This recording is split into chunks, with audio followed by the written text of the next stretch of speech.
சீர்காழியில் வேல் வடிவில் அமைக்கப்பட்ட ஸ்ரீ வள்ளி ஸ்ரீ தேவானை சமேத ஸ்ரீ வேல்முருகன் ஆலய மண்டலாபிஷேக பூர்த்தி விழா திரளான பக்தர்கள் சுவாமி தரிசனம் செய்தனர்.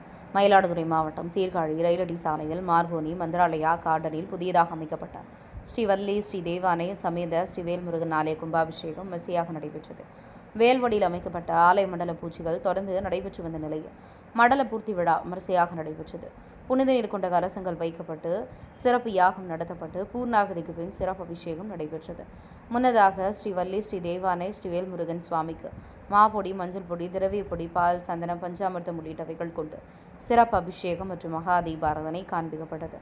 திரளான பக்தர்கள் கலந்து கொண்டு சுவாமி தரிசனம் செய்து வழிபட்டனர். தொடர்ந்து பக்தர்களுக்கு அன்னதானம் வழங்கப்பட்டது. சீர்காழி செய்திகளுக்காக சாமி பத்மநாபன்.